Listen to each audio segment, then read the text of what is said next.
Hey everyone, welcome back to the channel. I just got back from Service Management World, where I got to see a lot of different ITSM platforms, and I'm really excited to spend some time talking about um, all of the all of the great tools that are out there. One of the things that I want to do over the next few videos, hopefully over the next week, but possibly over the next 2 weeks, um, is actually share some information about all of the different ITSM platforms that were there at the expo part of the conference. Um, Basically, uh, my attempt to replace the Gartner Magic Quadrant, Gartner Market Guide, that sort of thing, but specifically from a Cherwell users, Cherwell owners perspective. Um, my cat will apparently also have some input. He has been clamoring to be involved for some time now. Um, so you'll get my cat's view as well on what the best ITSM platform is to move to from Cherwell. And actually, I should clarify, I'm not going to be comparing each platform to the other platforms because they're all great in their own way. So what it'll actually end up being is if something is particularly valuable to you, what is the best platform from that perspective? All of them are great. All of them will do, uh, your ITSM process, will support your ITSM workflow. Um, but they all have their own strengths, and that's kind of what I want to highlight specifically, again, from the Cherwell perspective. So that's what's going to be the next several videos. Now, I should say that I am limiting it to specifically the platforms and tools that were at the conference, which means that I won't be talking about Avanti, I won't be talking about ServiceNow, I won't be talking about BMC. Um, but that's probably okay because those are the three companies or three of the companies that pretty much everybody is familiar with. Everybody knows they have ITSM products. Um, and at this point in the game, you probably have already made up your mind as to whether those are worth considering for your particular needs, right? Avanti, obviously, has probably been knocking at your door trying to get you to switch to them for several months, if not years at this point. Um, ServiceNow, obviously, the big ones in the market. And then BMC, they've been around for a while, but honestly, I'm kind of surprised they were where they were on the last Gartner Magic Quadrant back in 2022. Um, so, I mean, they do have some products. Apparently, they have a total of three ITSM tools at this point through various acquisitions. Um, but none of them have really been getting updates, and none of them are very modern.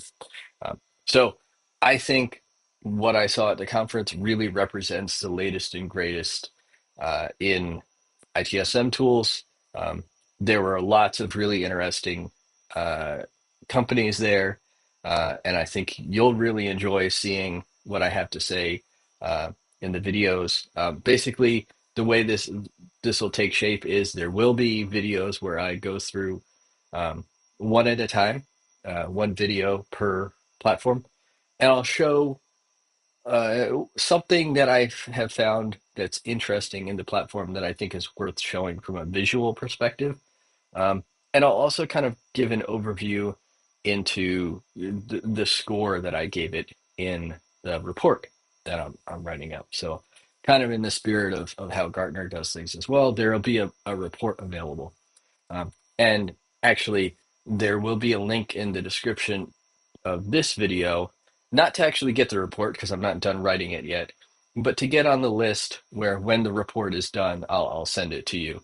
Um, and of course, once the report is available, that link will change into a link to be able to download it. So if you're watching this video, well after it's been released, that link has probably changed to a link where you can actually enter your email address and you'll get a link to download the report. I'm not exactly sure what that'll look like. It might send you an email with a link to download the report, or it might just redirect you to the report once you put in your email address. Um, it'll have to depend on what technology I actually use to make that work, and some of the technical details involved in that. Um, but one way or another, there'll be a link down in the video description for you to get the report or get on the list to get sent the report once it's released. The way that report will be structured is, I won't be comparing ITSM tools against one another. They're all great in their own ways, but I'll be comparing them each to Cherwell. So more or less on specific dimensions, how they compare to what you're familiar with from using Cherwell.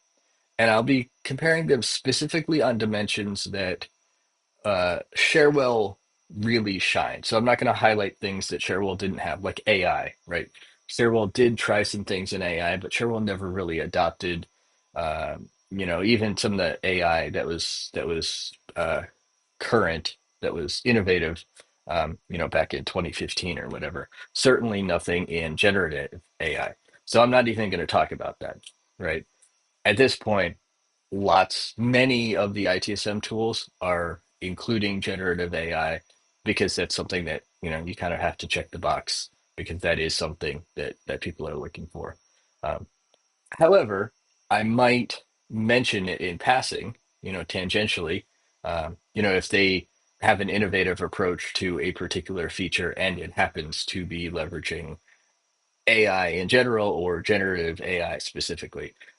But I'm not going to specifically compare their AI capability, whatever that is, AI capability, to anything particular in Cherwell. But I will be comparing their, say, dashboard construction functionality to Cherwell because that was a big thing that Cherwell supported.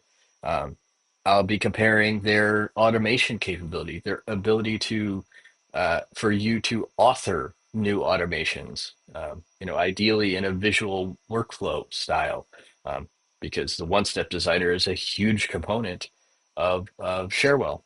Also include details on their ability to add custom fields and customize the form layouts and that sort of thing because again, that's a huge part of what made Cherwell Cherwell.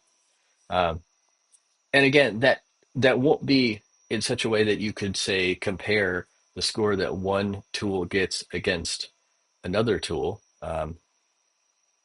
because different things might be valuable to you specifically. I'm trying to give you the tools that you need to make a valid decision for what really matters for your organization and what tools are worth considering or worth not considering. If dashboard functionality is something that's really super critical for you and you need to be able to do it in a very similar way to how Cherwell does it, then look for the tools that have a high dashboard score. Um, but a tool that has a low dashboard score doesn't necessarily mean that its dashboard capability is bad. It just means it's not the way Cherwell does it. And that'll all be in the report, and that'll be kind of in the write up part. So each score will have its own explanation of why it got a particular score. Why something got a 9, where something else got a 4. That sort of thing. Um, so I'm in the process of writing this report. Again, I hope to have it ready for consumption. Uh, Hopefully shortly after Thanksgiving, maybe by the end of next week.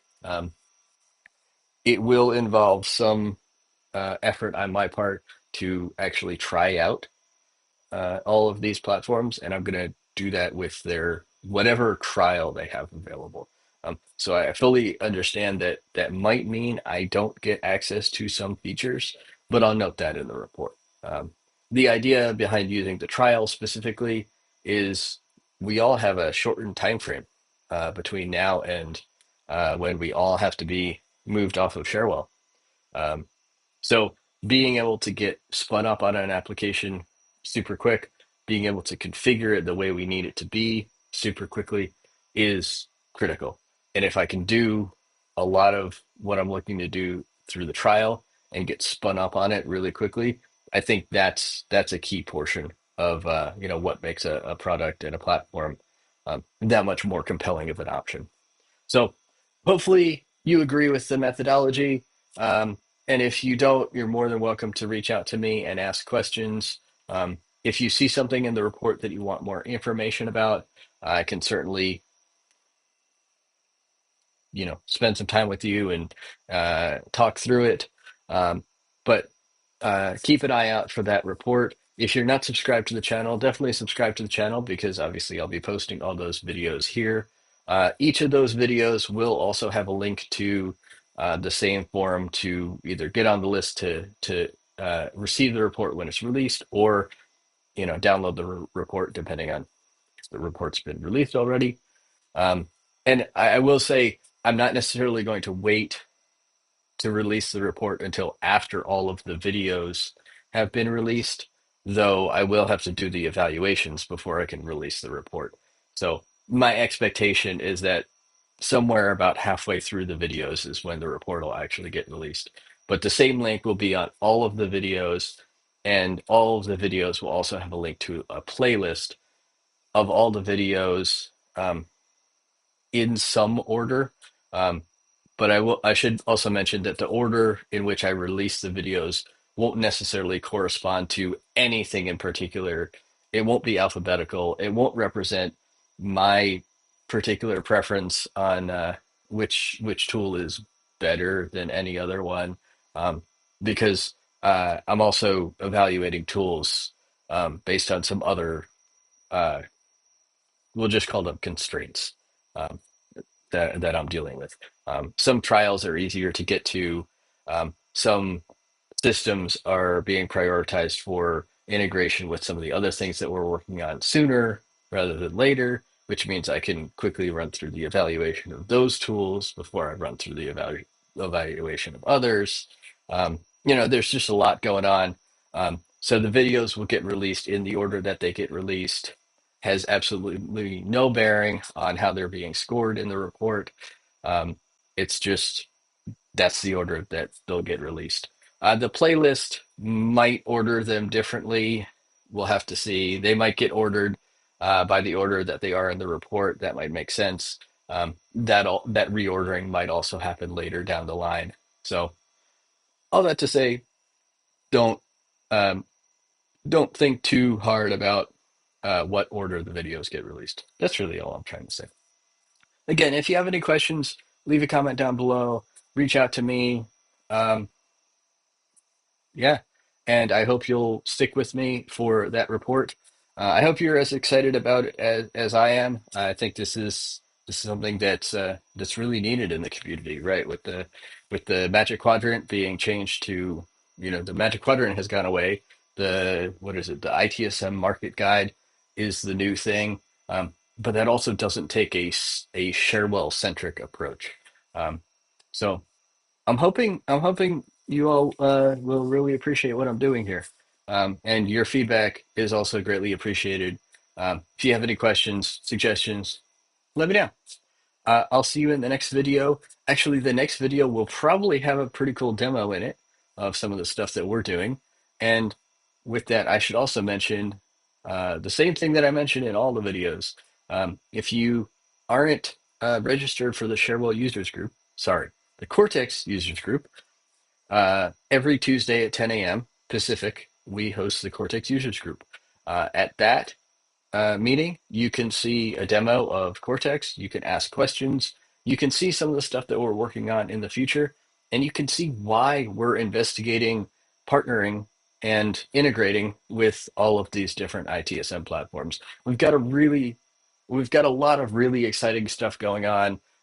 A lot of stuff that I talked to lots of different people at the conference about, and the feedback has been incredible, very positive.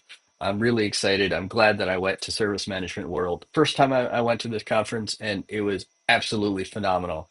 It was a great experience. If you haven't been, I recommend going to future ones. I think it's in November every year.